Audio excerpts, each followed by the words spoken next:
Pada tanggal 14 Agustus 1945, Jepang menyerah tanpa syarat kepada sekutu. Berita tentang kekalahan tersebut sangat dirahasiakan oleh Jepang. Bahkan semua stasiun radio disegel oleh Jepang. Tetapi ternyata siaran tersebut tertangkap di Indonesia dan didengar oleh Sultan Syahrir.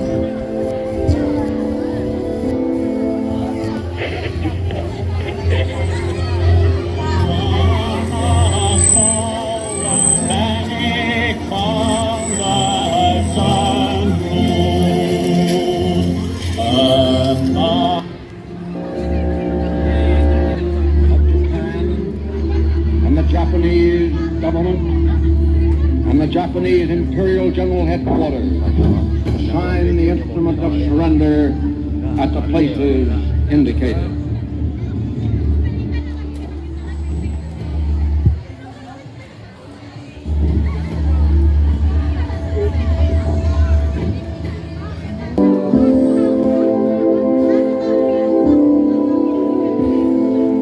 Sore hari, setelah mendengar berita tentang kekalahan Jepang, Sultan Syahrir dan para pemuda mengadakan rapat di Jakarta. Assalamualaikum. Saudara-saudara, dapat berita mengembirakan untuk kita semua bahwa Jepang telah menyerah kepada sekutu. Saya mendengar berita tersebut dari radio luar negeri, maka telah terjadi kekosongan di kekuasaan Indonesia. Sungguh kabar gembira yang Anda kabarkan tadi. Tapi apa itu kekosongan kekuasaan? Biar saya perjelas. Jadi sekarang Jepang sudah tidak berkuasa lagi di negeri kita karena telah menyerah kepada sekutu, sedangkan sekutu belum menguasai Indonesia. Baik, saya mengerti. Terima kasih. Lalu apa yang harus kita lakukan untuk mengisi kekosongan kekuasaan ini? Bagaimana kalau kita meminta kepada Bung Karno dan Bung Hatta untuk memproklamasikan kemerdekaan Indonesia secepatnya? Ya, saya setuju. Dan itu, ini waktu yang tepat untuk memproklamasikan kemerdekaan Indonesia. Baiklah, kalau kalian semua setuju, mari kita pergi ke Bung Karno untuk membicarakan hal ini. Apa kalian semua setuju? Setuju. Tapi yang sampai proklamasi kemerdekaan diproklamirkan oleh PPKI. Kenapa Anda berpendapat seperti itu? Karena PPKI adalah badan pembentukan dari Jepang. Kita tidak ingin ada campur tangan Jepang dalam proklamasi kemerdekaan kita sendiri. Ya dekat betul kan Peker, historik. Tepat sekali. Kalau begitu, kalian semua harus pergi ke kediaman Soekarno untuk memberitahukan kabar ini. Saya dan golongan pemuda lainnya akan membantu merebut kekuasaannya. Di sini aja nggak apa-apa. Rapat pun diakhiri. Keesokan harinya, pada tanggal 15 Agustus 1945, Sultan Syahrir, Wikana, dan Darwis tiba di kediaman Soekarno. Maksud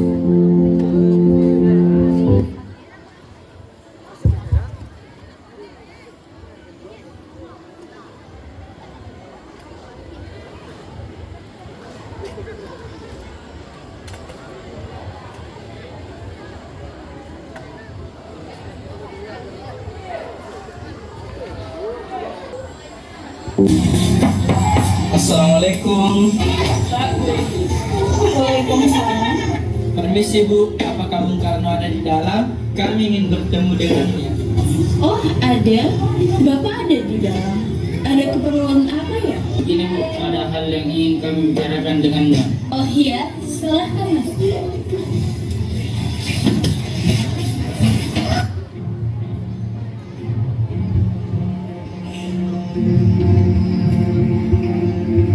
Kang Mas, ada yang datang mencari. Ya, siapa Bu? Para pemuda datang mencari. Katanya ingin berbicara hal penting. Baiklah, saya akan temui mereka. Ya, silakan duduk. Saya dengar dari istri saya ada yang bicarakan? Begini, kami mendengar berita bahwa Jepang telah menyerah kepada sekutu. Oleh karena itu, telah terjadi kekosongan kekuasaan di Indonesia. Jadi kami kemarin mengadakan rapat dan hasilnya kami semua setuju agar Bung Karno dan Bung Hatta segera menyusun kemerdekaan Indonesia. Secepatnya, mungkin akan saya usahakan setelah berunding dengan anggota PPKI lainnya. Tidak bisa. Kita tidak bisa menunggu lebih lama lagi karena ini merupakan waktu yang tepat untuk memproklamasikan kemerdekaan Indonesia. Apa kalian tidak memikirkan bahaya yang kita dapat ketika kita senekat itu untuk memproklamasikan Indonesia? Jepang pasti menyerang kita. Justru itu, saat ini Jepang bukan lagi penguasa di Indonesia. Jadi untuk apa kita menyanyiakan kesempatan ini? Nanti saja setelah kita bicarakan hal ini dengan anggota PPKI. Saya tidak berharap Anda melaksanakan rapat PPKI terlebih dahulu karena saya takut Jepang mengetahui tentang rencana kita dan menghalangi Indonesia untuk merdeka. Tapi PPKI satu-satunya cara untuk memerdekakan Indonesia. Tapi kami tidak ingin merdeka oleh Jepang. Baiklah, tapi berikan saya waktu untuk berunding dengan para golongan tua. Baiklah, kalau begitu kami pamit undur diri.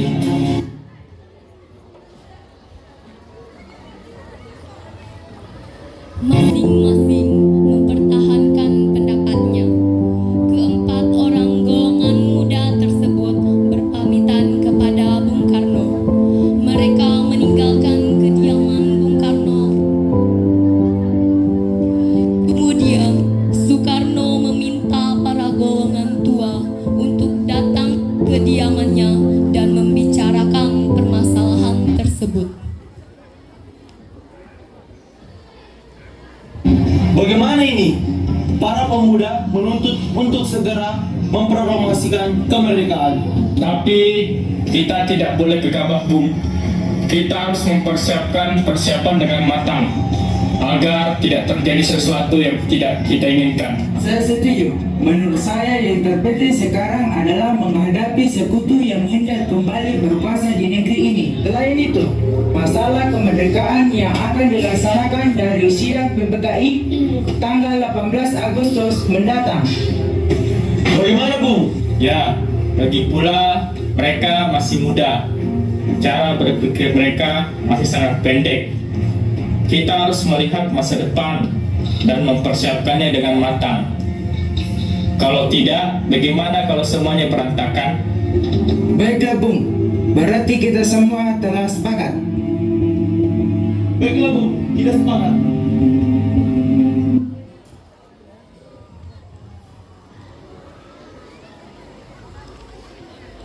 Meski berat hati dengan keputusan Soekarno, para pemuda yang telah kan kediaman Soekarno tetap tidak putus asa. Mereka pun menyusun strategi bagaimana memujuk Soekarno dan Muhammad Hatta untuk memproklamasikan kemerdekaan secepat mungkin. Akhirnya, mereka memutuskan untuk mengasingkan kedua tokoh tersebut ke Rengas Dengklok agar terhindar dari pengaruh Jepang di Jakarta. Sekarang apa yang harus kita lakukan sementara para golongan tua enggan mengikuti keinginan kita? Bagaimana kalau kita sungkan berencana dan mengatakan dengan daerah Jakarta agar mereka lepas dari pengaruh Jepang? Seperti Boleh. Bagaimana kalau kita ke Rengas Dengklok? Di sana keamanannya terjamin. Iya, bagus. Saya setuju dengan itu. Apakah Anda setuju? Setuju.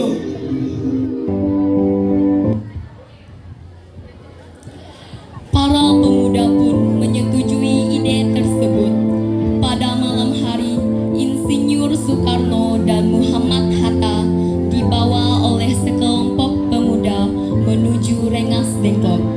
Rombongan ini berangkat dari kediaman Soekarno dan dikawal oleh pasukan peta. Wikana dan Khairul Saleh menuju kediaman Soekarno, sedangkan Darwis dan Soekarni menuju kediaman Muhammad Hatta. Assalamualaikum Bung. Waalaikumsalam. Jadi gini Bung,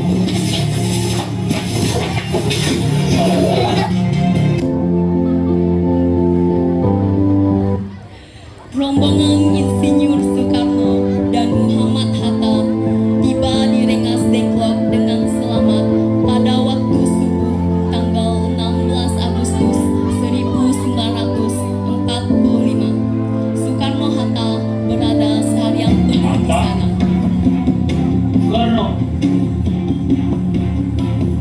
apa tujuan kalian membawa kami berdua ke sini?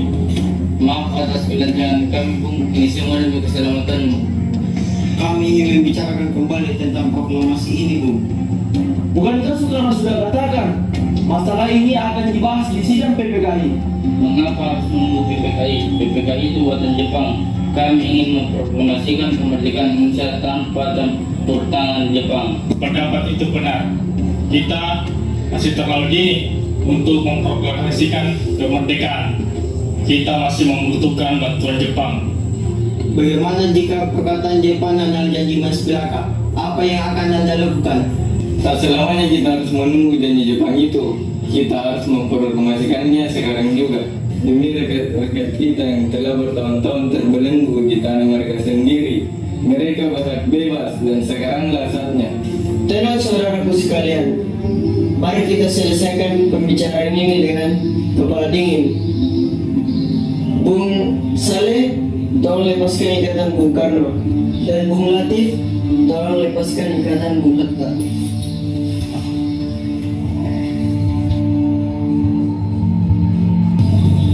Bung Karno dan Bung Hatta, tolong ikut saya. Saya mengerti tentang pertimbangan kalian berdua tentang proklamasi ini. Kami memang belum mempertimbangkan masalah ini dengan baik. Saya yakin kita akan bisa memanfaatkan situasi ini. Kesempatan tidak datang dua kali, Bung. Tetapi, apakah kita bisa? Apakah semua ini akan bisa dilakukan? Tentu mungkin. Asalkan kita berusaha bersama, kita pasti bisa. Lagi pula, para pemuda di Jakarta sedang menyusun strategi pertahanan untuk mencegah serangan dari Jepang yang tidak menerima proklamasi dari bangsa kita. Bagaimana Bung Karno? Baiklah, saya setuju. Kami akan memproklamasikan Indonesia tanpa campur tangan Jepang.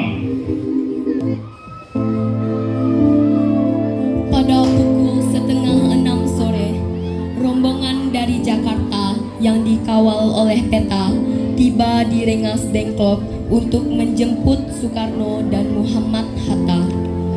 Sementara itu, Subarjo menunggu di luar bersama Khairul Saleh.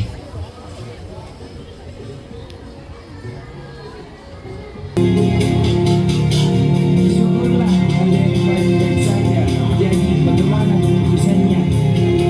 Kami setuju bahwa kemerdekaan tidak membatalkan pertahanan Jepang. Lalu kapan kita akan melaksanakannya? Bagaimana jika besok pasukan di Jakarta sudah bersiap?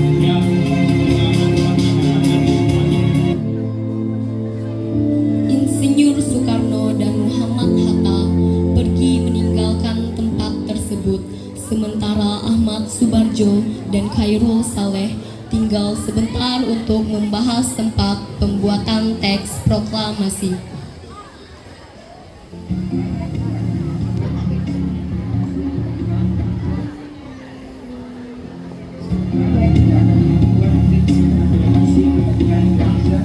Bagaimana jika kita pergi ke Malaysia dan Jakarta?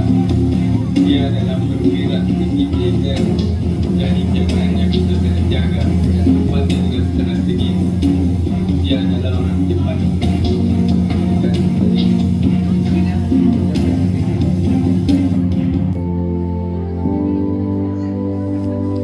Selesailah perundingan di Rengas Dengklok. Semua anggota golongan muda maupun golongan tua kembali ke Jakarta untuk membahas lanjut rencana proklamasi kemerdekaan tanggal 17 Agustus 1945 di rumah Laksamana Meida.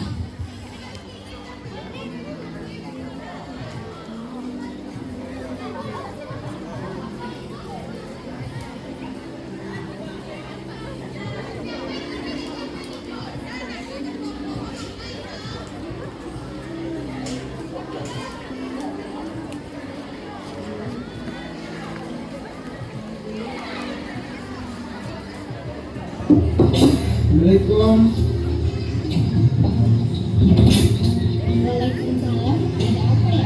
Kami ingin bertemu dengan Laksamana Maida. Sebentar, saya panggilkan. Selamat malam, ada apa Bu? Maaf mengganggu malam-malam. Kami perlu tempat untuk membicarakan kemerdekaan yang akan dilaksanakan esok hari. Apakah benar begitu? Kalau begitu silakan.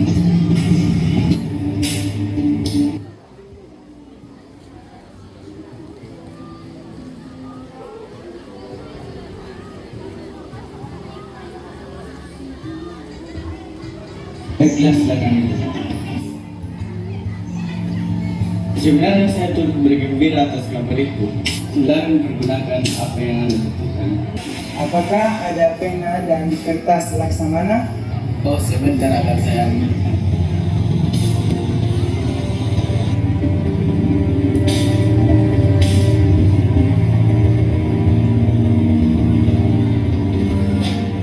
Bagaimana dengan penandatangan proklamasi ini? Menurut saya, naskah proklamasi tidak ditandatangani oleh anggota PPKI karena PPKI merupakan buatan Jepang. Kita sudah sepakat tadi bahwa proklamasi dilaksanakan tidak dengan campur tangan Jepang. Adakah dari kalian yang berpendapat untuk menyelesaikan masalah ini? Bagaimana jika naskah ini ditandatangani oleh para hadirin yang hadir pada saat ini, seperti ketika Amerika menandatangani teks deklarasi mereka? Jangan, kita tidak boleh mengikuti bangsa lain. Kita harus berbeda dari bangsa lain, Bu. Lalu, bagaimana Bung Karno? Karena ini semua berkat jasa bangsa Indonesia. Jadi atas nama bangsa Indonesia. Ya, saya setuju dan saya mengusul bagaimana jika yang menandatangani teks naskah ini adalah Anda dan Bung Hatta sebagai wakil dari bangsa Indonesia. Usulan yang bagus. Bagaimana hadirin? Setuju. Tolong Anda ketik proklamasi ini, Bung. Baik, Bung. Bung, apakah di sini ada mesin cuci? Oh, ada. Mari.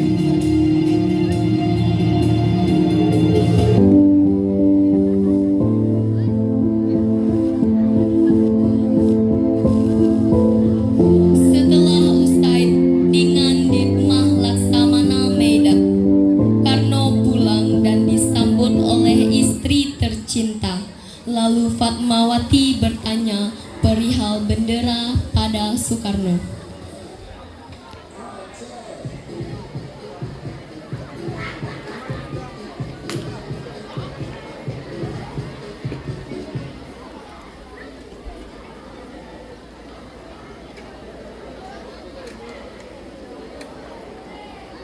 Oh iya, bukankah kita belum punya bendera? Lantas bagaimana? Ya ampun, lupa. Bagaimana kalau ibu saja yang menjahitkan? Tapi ibu hanya punya kain merah dan putih, Pak. Apakah tidak apa-apa? Tentu saja. Kalau begitu, buat saja bendera yang sederhana. Yang penting kita punya niat. Baiklah, Pak. Ibu punya ide. Bagaimana jika nama benderanya kita namakan Samsaka Merah Putih? Bagaimana? Baiklah, kita akan menamakannya Samsaka Merah Putih. Ya sudah, Bapak bersiap-siap untuk mempersiapkan proklamasi besok. Ya, Bu.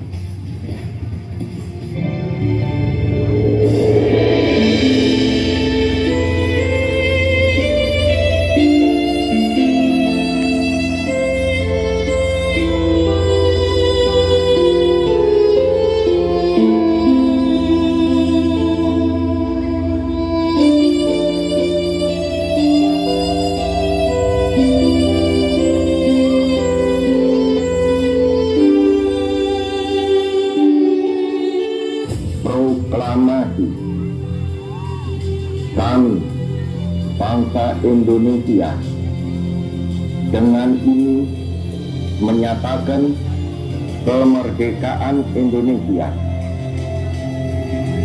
Hal-hal yang mengenai pemindahan kekuasaan dan lain-lain diselenggarakan dengan cara saksama dan dalam tempo yang sesingkat-singkatnya. Jakarta, 17 Agustus 1945, atas nama bangsa Indonesia, Soekarno, Hatta.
Sekian drama kolosal yang kami sampaikan. Assalamualaikum warahmatullahi wabarakatuh. Ya, tepuk tangan.